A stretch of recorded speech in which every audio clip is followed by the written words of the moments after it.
Olá, você que nos ouve. Como eu sempre tenho dito, é um prazer contar com a sua audiência. Hoje, aproveitando inclusive que estamos na semana aqui no nosso escritório que estamos tratando de direito tributário, esse importante ramo do direito ao qual inclusive nós devotadamente gostamos demais, eu gostaria de responder um questionamento e também colocar alguns pontos que pode servir para você que é empresário e que deve estar com essas dúvidas e, enfim, com essa situação. Eu me recordo de várias pessoas que muitas vezes vêm ao escritório, conversamos, perguntam: qual é a sua especialidade, doutor? O que o senhor trabalha, né? Então a gente esclarece várias situações que a gente trabalha praticamente em todos os ramos do direito, atendendo aquilo que é a demanda constitui a demanda dos nossos clientes. Porque muitas vezes o que ocorre? O empresário nos traz uma questão tributária e daqui a pouco aquilo redunda num processo criminal. E nada melhor do que o advogado que entende da questão contábil tributária vai saber qual é o momento adequado e, enfim, quais são as razões que vão enfocar nessa defesa criminal. Muitas vezes também o empresário deixa de fazer um pagamento de INSS e isso tem implicação na seara trabalhista. Então, e previdenciária dos funcionários que lá que estão. E o que ainda aquilo resulta mais? No pagamento sempre do imposto no valor correto. É isso sempre o que a gente busca aqui. Então, nós trabalhamos cliente a cliente, né, com muita responsabilidade, com muita certeza do que estamos fazendo, e principalmente com foco no cliente e não na área específica do direito, né? Então essa é a primeira coisa. E muitas pessoas dizem assim: eu nunca vou precisar de um advogado tributarista na vida. Vai, infelizmente vai sim. Porque imagina que o seu filho nasceu, você precisa de fazer uma previdência pública, uma previdência privada, contratar um seguro, tudo isso está envolvido em direito tributário. Se você não souber qual é o fundo que aquele plano de previdência está voltado, você fatalmente pagará mais imposto de renda, justamente por desconhecimento disso. E quando também falecemos, infelizmente, o patrimônio paga ITCMD. Quando é feita uma doação, lá também incidem os impostos correlatos. E sem falar da renda, que essa sim, o imposto de renda é aquele imposto que mais tem questões com relação à sua incidência, hipótese de isenção, imunidade, enfim, toda essa questão tributária, né?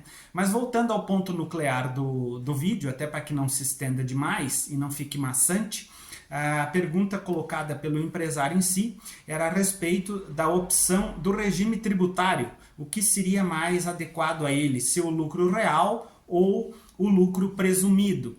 Então, assim, é importante que tenhamos o pleno conhecimento desses dois vocábulos, dessas duas questões de interesse e relevo tributário, no sentido, por exemplo, de que a empresa que é tributada, que escolhe o lucro real, ela tem que saber, tem que ter a condição de uma contabilidade que beira a perfeição, digamos assim, porque ela terá de ter uma contabilidade muito técnica, já que a incidência e o pagamento do imposto, enfim, os lançamentos serão feitos com base nessa contabilidade que tem que ser extremamente técnica, sob pena inclusive de deixar margem para que aquilo possa, enfim, ser objeto de questionamentos ou até multas, eventualmente, que venham a incidir em virtude do não pagamento ou da não declaração de determinadas verbas que tem por obrigação a empresa, por assim dizer.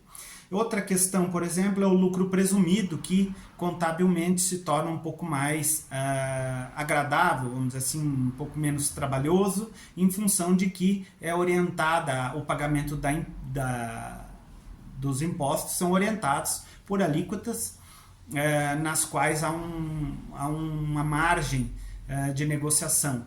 Então, assim, a grande pergunta, a grande questão que fica é o perfeito enquadramento tributário que o empresário, de acordo com o seu assessoramento contábil e principalmente jurídico, vai dar, qual seria a melhor situação a seguir para que o valor do imposto fosse recolhido de modo mais correto.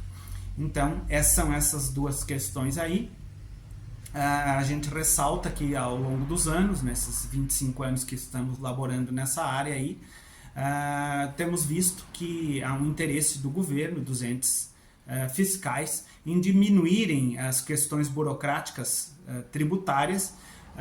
O Simples está aí, é um exemplo, né? São várias questões legais que inclusive são colocadas para que se torne mais interessante ao contribuinte, mais fácil ao contribuinte o recolhimento desse imposto. Inclusive logo teremos novidades aí, pelo que a Receita Federal já tem falado, no sentido do pagamento já pelo lançamento, pela declaração do próprio ente tributante. E os outros entes, Estado e também município, devem seguir pela mesma linha.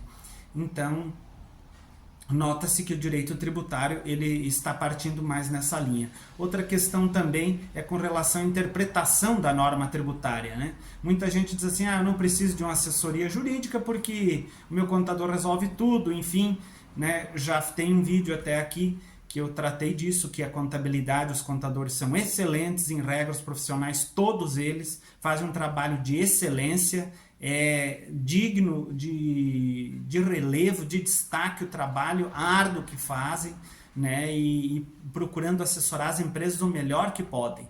Mas sempre é fundamental ter o seu advogado tributarista, que é o estudioso da norma, enfim, das questões que os tribunais julgam, das questões administrativas vinculantes. Então, esse é o profissional gabaritado para te atender nessas questões específicas, né?